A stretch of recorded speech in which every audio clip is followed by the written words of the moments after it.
Hello, BookTube. This is the Divine Comedy Reader Tag. It was created by Tom at LA Books, and he kindly tagged me. And he is doing a 100-part series, canto by canto, of Dante's The Divine Comedy. And I've been watching the intro. I've been trying to find myself a volume so I can join in. He's very knowledgeable, and I did have an encounter with the Divine Comedy years ago, and it was, I think, the Chiardi translation. It just lost me, so I'm looking forward to doing this. He mentioned to me, and Steve had mentioned to me, that the Mandelbaum translation is probably the one for me. And I do have Inferno complete in this Norton Anthology of World Masterpieces, 7th edition. And so that's the 34 cantos, one of which is an introduction or prologue to the whole. But then for Purgatorio and Paradiso, there's just excerpts from different spots. So I will get a copy of the Mandelbaum translation here as soon as I can, and but for now I'll be able to follow along. So that's Tom at LA Books. So he created this original tag, and yeah, it wasn't easy. I don't do a lot of tags anymore. I find that they're rather repetitious. I watch other people do them, enjoy them, but I don't do them very much anymore. But this one is not a variation of the same thing. It has some common themes, but I actually found it to be rather challenging. So I ran around the house, said, well, no, this will be the right one. No, this will be the right one. And it just took me a lot longer than I thought it was going to take. And we'll see how it goes. So the first prompt is Virgil and Dante, Inferno Canto I. Are you the font that pours so overwhelmingly a river of human speech? Is one of your favorite books featuring a master-pupil relationship between two of the main characters? And I thought about this a lot, and for me, I think I'd have to go with Nikos Kazantzakis' Zorba the Greek, which was both a great book, a wonderful book, and which I only read in translation, obviously, and a great movie also. And I'm a big Kazantzakis fan. So we have, oddly enough, for this to be the first prompt, when we open the story up, we have a young Greek intellectual who's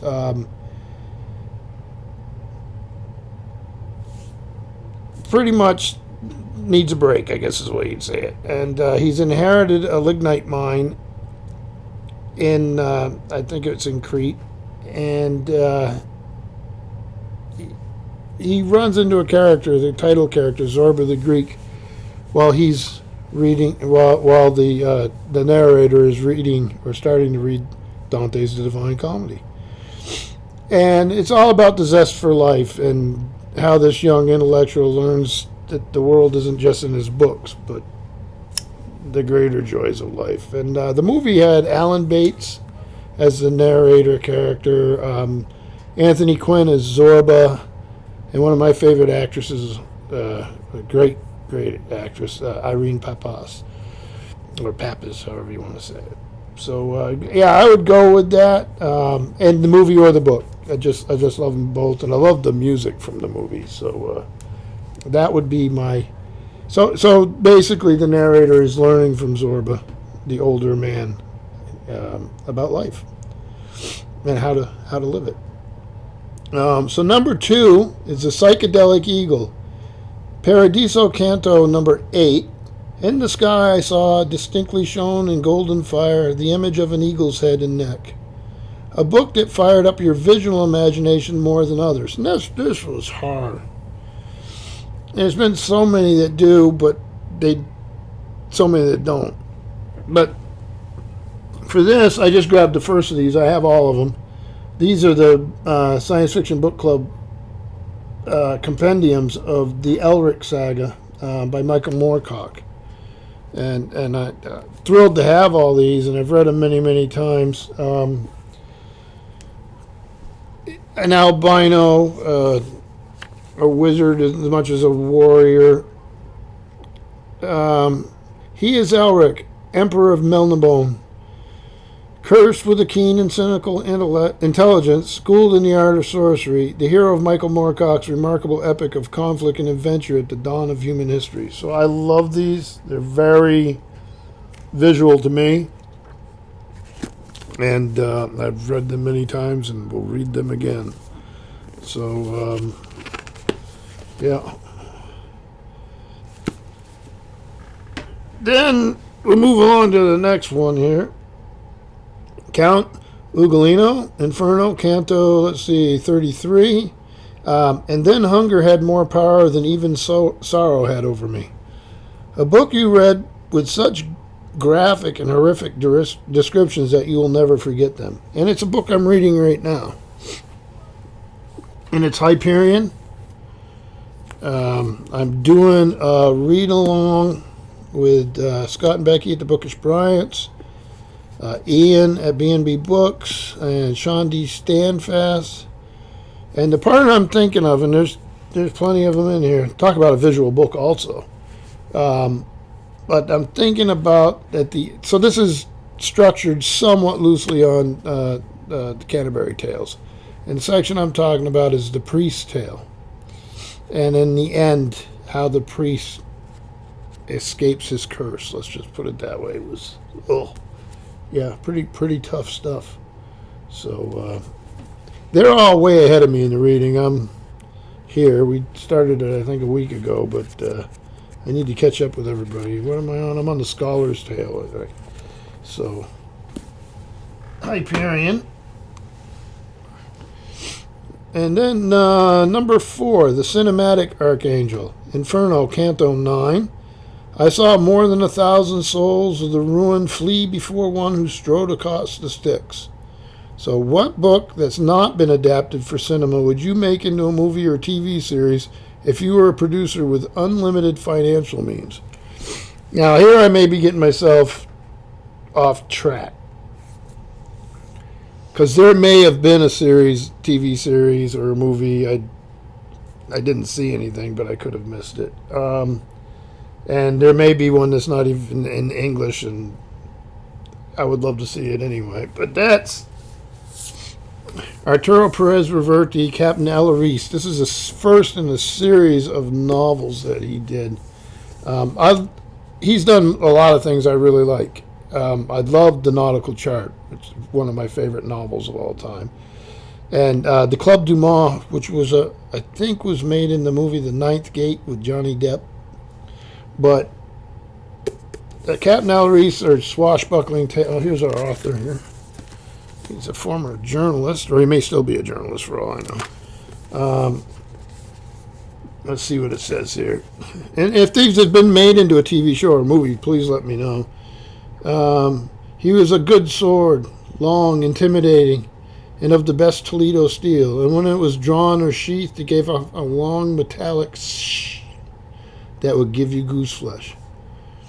Arturo Perez Reverte is a critically acclaimed master of the intellectual thriller and the author of the best-selling novels The Club du Mans and The Queen of the South, and one of the most beloved writers in the world. With Captain Alaris, he begins a magnificent series, the unforgettable tale of a 17th century swordsman that is already a million-copy bestseller in Spain. So, yeah, if you haven't read these are great fun. I've got 4 or 5 of them. I don't know how many it ended up with, but I need to catch up on them. So if it's been a TV series or movie, that would be pretty neat. Let me see. Where was that? So number 5, The Noble Castle. Inferno Canto IV. The master of those who know, sitting in a philosophical family who look to him and do him honor. Your favorite book by a pre-Christian philosopher, or a book about ancient Greece that you liked? Well, I'm a philosopher about this, but it's about ancient Greek, and I liked it. About ancient Greece. And this is Lords of the Sea. It's the epic story of the Athenian Navy and the birth of democracy by John R. Hale.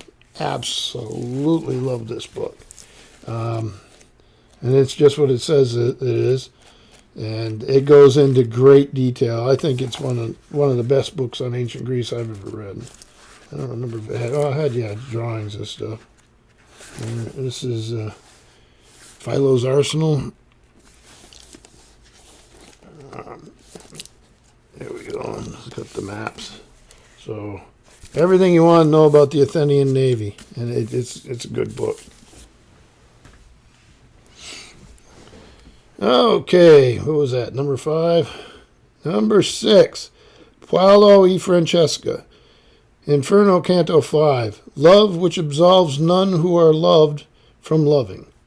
A book in any genre with a love story that you particularly liked, as part of the central plot or not. For this, I went a little different. I didn't go with romantic love. More like friendship, that type of love, and then how it grows itself. And I always thought, because it goes from one person to another in a way, it's catching. So we start off with this slow build between two people conversing back and forth, and it sort of infects their friends in a positive way. A group of people in England and a group of people in New York, and the interactions. And a lot of it's by letter, but it's a wonderful story, and many of you will know it. That's 84 Charing Cross Road by Helene Hanff. And it's a story of not just her, and she's a writer, she's doing scripts for Ellery Queen, she's a hack, in a good sense. And she's working her way in the literary world. And then you have Frank Dole, who works at 84 Charing Cross Road at Marks & Co., a bookseller there, who sadly is no longer there.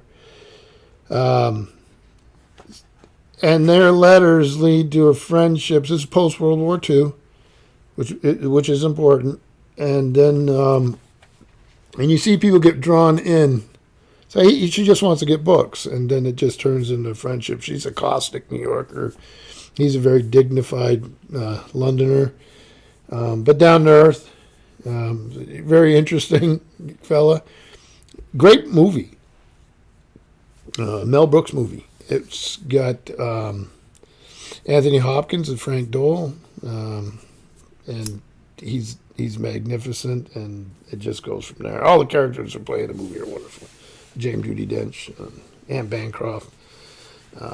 It's just a wonderful, wonderful movie. One of those movies that if you watch closely, you pick up a lot of stuff that's sort of done nicely. So I would say 84 Charing Cross Road. And let's see here. Okay, this one is Ulysses, Inferno Canto XXXIII. Until the sea had closed up over us. Name a book that you loved, any genre, whose protagonist leads a group of people to follow his, her courage and ambition into an adventure.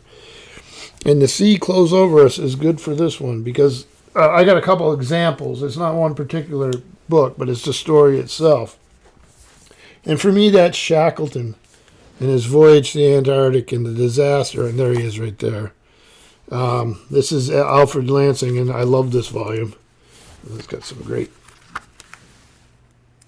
So, of course, we all know the race to the poles, and here, look at that. And the ambition involved with that, national and individual. So there's the Endeavour being bowled over by the ice in October 1915. And then I have here, here's the same. Right there. And this is Shackleton in the Antarctic by Marjorie and James Fisher. Another wonderful volume. Look at, he definitely was ambitious, but it's a harrowing story. And one that I always find to be quite amazing about human courage, skill, You're not getting out if you don't have skill. You got to know what you're doing. But it was a movie, and I can't remember what the title of it was. It might have been Endurance or Shackleton or something like that, with Kenneth Branagh. I haven't seen it in years, but I remember it being pretty good. So it's a great story. Definitely made for the screen, too. All right, Saint Bernard the Poet. Paradiso Canto number 33. Love in your womb was fanned to fire again. What is your favorite poetry books in translation? I like English language poetry, and I read some in translation, but not a lot. But one I really like is Anna Akhmatova, the Russian poet. And to me, she's amazing. I just brought a couple props. Here's a biography I really like. Elaine Feinstein, Anne of All the Russias, A Life of Anna Akhmatova. And she spanned a lot of the tragedy of the Soviet period. And, of course, her husband and son were also victims of Stalinism. Here's a very famous painting of her. So it's a fascinating story. And here she is in 1922. And I have here Judith Hemmersheimer and Roberta Reeder on selected poems. And yeah, they can be a lot of dark because she lived in a tough time. So yeah, I could read these over and over again. So this volume's nice. I don't read in the original language, but it does have both, one on each side. So I would say she's my favorite in translation. All right, and finally, tag someone. Well, a lot of folks have been doing this tag. A lot of people have been tagged. I tag Ernestly Eston. I don't know if he's been tagged or if he's done this. I'd be really interested to hear his thoughts on this. Todd, the librarian, Remembered Reads may have done this or not. I'm not sure.